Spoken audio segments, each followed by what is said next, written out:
Hello. This is Adrienne Obi, Capricorntigress of Astrology, a look inside, coming to you Libras, with your astrological insights for the month of March 2019.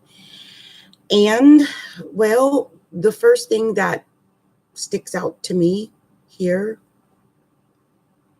based on I know what I forgot to do.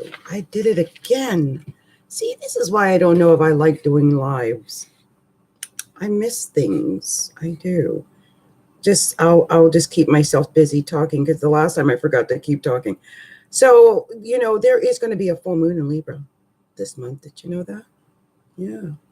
There's going to be a full moon in Libra on the 20th of March. Mm-hmm. And the crazy thing about that is that the sun, of course, is going to be in Aries exactly at that time on the 20th, opposing it. So when the sun goes into Aries, the moon goes full in Libra. And that's going to affect you, Libras. The sun's going to be in your 7th house. I think that actually bodes well for Libra. I mean, the sun's there. That means the emphasis is there and the power is there. And with the full moon in Libra on the 20th, it may mean that you get a little emotional because you might have to give your power up to your partner. Not everyone likes doing that. So I could see how that could be one way it plays out. It just could be that your partner is shining in such a great way, right? At least it feels that way in the beginning. Like, definitely when the sun's there, like you've got a shining partner, or there's emphasis in the house of the partner, and the moon is there in the 1st house. It's amazing. Now, during the month, Chiron is in Aries. And so you might be feeling that. You might be healing your relationships. Mm-hmm. I think you're healing your relationships, making your relationships better than they were before. And healing whatever pain that might be there, because there could be some pain there. So that gives you an opportunity to do that. One of the other things that is happening is that Uranus and Mars are going to be moving from the 7th house area into the 8th house area. And I think that's actually a good thing, because, man, it's probably been really a hard way to go with that Uranus and that Mars in the 7th house. I mean, wow, crazy, unexpected things may have been happening with your relationship, your most significant relationship, no less. And, here's the other thing. Now that it's in the 8th house, now that it affects your sex life. Funny. But also your money. I mean, Uranus and Mars are going to be affecting money a little bit. I mean, especially, you might really feel it with Uranus, because Uranus means it's going to be maybe a sudden shakeup. So it could be something, I look at it this way. If you have no money right now, the sudden shakeup may be that you get money. If you have money right now, the sudden shakeup may be that you lose money. So keep your eye on your money while Uranus and Mars are in the 8th house.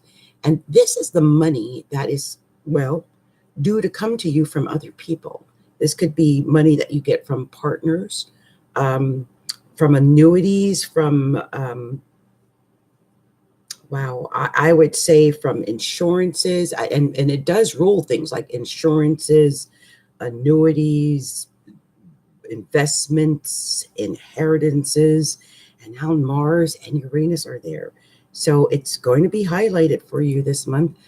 Maybe someone who owed you money is going to finally give you the money that they owe you, which is not a bad deal.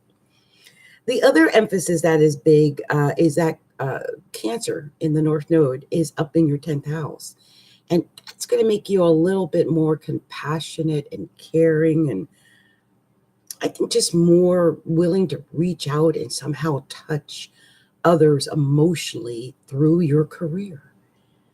How you do it, I don't know, but wow, the capacity to touch others and to nurture others, to care for others, and to heal others even is indicated by having the North Node in Cancer in your 10th house. But it's also indicated because the Neptune and Mercury are going to be in the 6th house. So that's also healing. And that could also mean not only healing in your work, but healing with your body. Definitely some healing with your body. And I think this is really going to come to play because on the 6th of March, there's going to be a full moon, or excuse me, a new moon. That means the sun and the moon are going to be conjoined in Pisces in your 6th house of health and work. And that also the day before, Mercury is going to go retrograde in Pisces. So you're going to have a lot of emphasis in this 6th house. It's your health, it's your work. And the healing is there though. So if you've got some issue with your health, it's not a bad month to heal it. It could definitely do with the healing right now. I would use that. And in fact, I actually think that Mercury going retrograde in Pisces, because it's going to stay retrograde until the 28th. It's going to go, till the 28th, and it'll go station direct at 16 degrees. But with that emphasis in your 6th house, it's saying heal yourself now. Retrace your steps, revive yourself, all those things. Look over what you've done with your 6th house and fix it. Why not? So that's one of the messages that you're definitely getting. And the other message here, well, like I said, Venus is in the 5th house. You have Jupiter in the 3rd house, and it's been there for a little while. It means, for some reason, I'm getting the vibe that there's a lot of communication. Somehow, you're communicating a lot to someone, somehow. It could be locally in your local neighborhood. It could be with family members, friends, those who are like cousins, nieces, nephews, things like that, aunts, uncles. Could just be talking on the phone a lot, hanging out on the computer a lot. Yeah, definitely talking on the phone a lot, writing a lot, talking on the phone a lot. It's amazing. Oh, I had to come back and look at that. And then one of the other things that has emphasis here is that you have Saturn and Pluto in the 4th house. And that is in the sign of Capricorn. And it's actually making a natural opposition, Pluto to that North Node. So, there could be some real, I don't want to say stressful. I mean, it's not like it's Mars, but, Saturn is responsibility. Saturn can be heaviness. Saturn tends to pull in extra responsibilities into the area where it's sitting. And so for you, that could be your family, it could be your home. I would say with Saturn and Pluto in the 4th house of the home, and the North Node opposing it in the 10th house, I would just take extra precautions around the home. I think you're fine. But the biggest thing with Pluto there would be like power struggles. Like you could be having like a power play thing with someone that you live with. If you live with, like, say, a parent, I could see that really being a problem. Like, because with the North Node in Cancer up in the 10th, it's almost like having the mother in the 10th, which is the natural house with father. But then Saturn is down in the 4th, which is the natural house of the 10th, right? They're opposite each other. Like Cancer is supposed to be down in the 4th, and Saturn's supposed to be up in the 10th. So if you're dealing with parents or living with parents, it might be kind of hard for you right now. You might have a mother who's a little bit too aggressive, or a father who might be a little bit too aggressive. Um, hmm. I'm hoping that's not the case. I'm also hoping that if you are the parent, that you're not being a little too heavy handed with your parenting. So it's something to be aware of because Pluto tends to get a little heavy handed wherever it goes. It's one of those things we don't even realize it, that we might be acting a little bit tyrannical around the house. And we don't even realize it, that we're, like, this is mine, like it's my way or the highway, my way goes. And I've been in situations where I think I might have just been a little bit too much. And Pluto in the fourth house can be a little bit too much. I can see family arguments and things. Oh wow, definitely. But it's structure. Saturn's still structure. Saturn's there. So I think it's only going to let it get so far out of hand. It might get a little dull, but it's structure. It might there might just be some rules and regulations that have to be set down and laid into place between you and your partner, or you and your children, and rules that have to be adhered to. Maybe you can set up rules with rewards or something like that. That might be good. But yeah, I think the whole entire parroting thing is big this month because of the North Node in Cancer in the 10,000, Venus in the fifth house, and Saturn in the fourth house. So I'm just hoping that all of you who are parents are being parents with a gentle but firm hand, and showing nurturing and caring and love to those who love and care for you. And I think the good thing, though, about a Pluto situation in the fourth house, and it's just something that hit me all of a sudden. I was thinking, well, with Pluto in the fourth, if you really didn't have a decent home, it's like, don't forget, it's the phoenix rising from the ashes. So it could set up a situation where you get a second chance, and I that would be so beautiful, actually, if that happened. um for somebody out there, I just feel that when